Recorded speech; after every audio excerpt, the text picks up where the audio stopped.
শ্ৰদ্ধাৰ আৰু মৰমৰ সাংবাদিক বন্ধুসকল, মই শ্ৰী মনোৰঞ্জন বৰগোহাঁই এই মুহূৰ্তত অসম প্ৰদেশ কংগ্ৰেছ কমিটিৰ এগৰাকী সম্পাদক আৰু জ্যেষ্ঠ মুখপাত্ৰ হিচাপে কৰ্মৰত। আপোনালোকক আজি ইয়ালৈ আমন্ত্ৰণ জনাই আনিছোঁ। আজি মই বৰ দুখ, ক্ষোভ আৰু হতাশাৰে মই আপোনালোকক কেইষাৰমান কথা ক'ব বিচাৰিছোঁ। প্ৰথম কথাটো হ'ল যে সুদীৰ্ঘ প্ৰায় 33টা বছৰ মই ভাৰতীয় জাতীয় কংগ্ৰেছৰ এজন সৈনিক হিচাপে, সদস্য হিচাপে দলত সেৱা আগবঢ়াই আহিলোঁ। 1992 চনত ঐতিহাসিক শিৱসাগৰ মহাবিদ্যালয়ৰ পৰা বিজ্ঞানৰ স্নাতক ডিগ্ৰী লোৱাৰ পাছত 1993-94 চনৰ পৰাই মই ভাৰতীয় জাতীয় কংগ্ৰেছ দলৰ ছাত্ৰ সংগঠন NHUI national students union of ইণ্ডিয়াৰ এজন সদস্য হিচাপে কাম কৰিছিলোঁ। তাৰ পাছত 2001 চনৰ পৰা 2012 চনলৈকে সুদীৰ্ঘকাল মই জিলা যুৱ কংগ্ৰেছৰ সভাপতি আছিলোঁ। তাৰপিছত ব্লক কংগ্ৰেছ চলাইছোঁ, মাৰ্কেটিং বোৰ্ডৰ চেয়াৰমেন আছিলোঁ, OBC ডেভেলপমেণ্ট বৰ্ডৰ চেয়াৰমেন আছিলোঁ।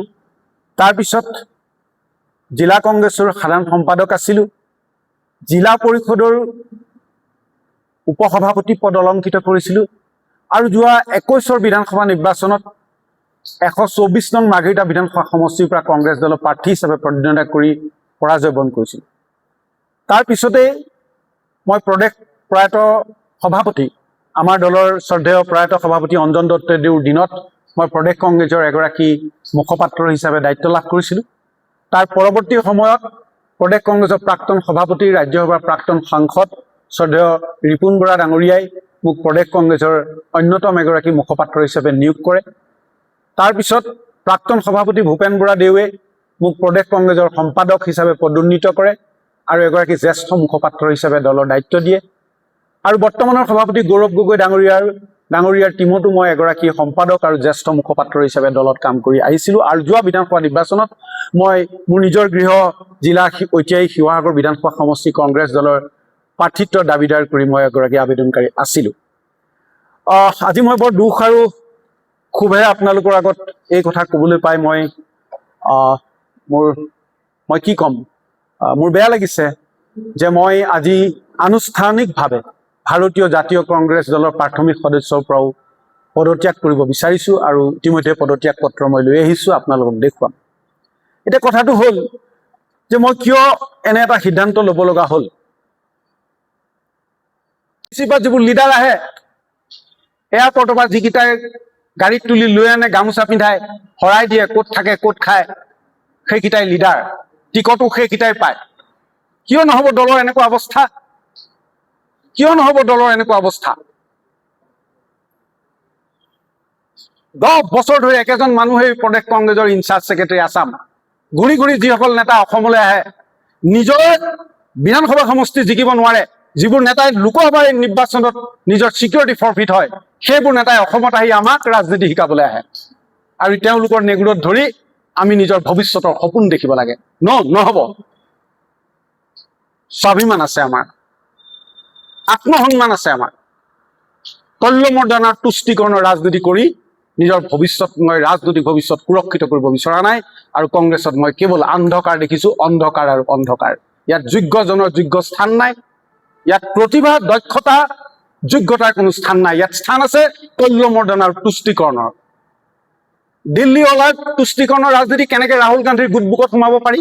অসমৰ শীৰ্ষ নেতাৰ লক্ষ্য এটাই, গৌৰৱ গগৈ গোটবুকত কেনেকৈ সোমাব পাৰি। কিন্তু নিজৰ ভৰি তলৰ মাটি আছে নাই, নিজৰ পঞ্চায়ত, নিজৰ বুথ, নিজৰ ব্লকত কি হৈ আছে কাৰো সুধিবলৈ, কাৰো ক'বলৈ সময় নাই। গতিকে এনেকুৱা ধৰণৰ কেৱল গণবিচ্ছিন্ন, কেৱল তুষ্টিকৰণ, কেৱল তল্যমৰ্দনৰ ৰাজনীতিত মই অতিষ্ঠ হৈ মই আজি কংগ্ৰেছ দলৰ পৰা আনুষ্ঠানিকভাৱে পদত্যাগ কৰিছোঁ বুলি ঘোষণা কৰিলোঁ। আৰু এই পদত্যাগ পত্ৰ মই অলপ সময়ৰ পাছতেই সভাপতি গৌৰৱ গগৈ ডাঙৰীয়ালৈ প্ৰেৰণ কৰিম। এইখন মোৰ পদত্যাগ পত্ৰ। ক'ব লাগিব, পাহৰি গ'লো যে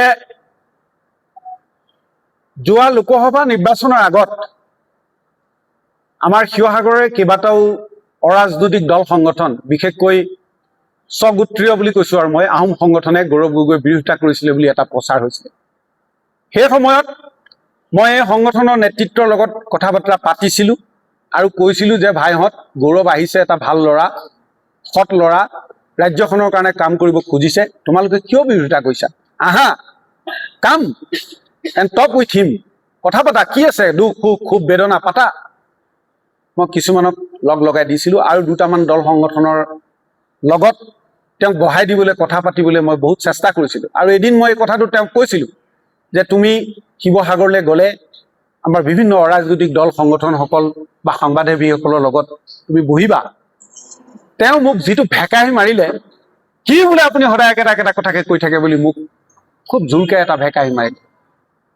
আৰু এদিন মই তেওঁক ক'লোঁ যে গৌৰীসাগৰ ব্লকত এনেকুৱা জেগা আছে তুমি আজিলৈকে গৈ পোৱা নাই, তুমি আজিলৈকে দেওৰাজা দেখি পোৱা নাই, মৰা বজাৰ দেখি পোৱা নাই, হাফলুটিং দেখি পোৱা নাই, ডিকচু দেখি পোৱা নাই, বৰুৱা পুখুৰী দেখি পোৱা নাই, মোমাই তামুলী দেখি পোৱা নাই, হাফলুটিং দেখি পোৱা নাই।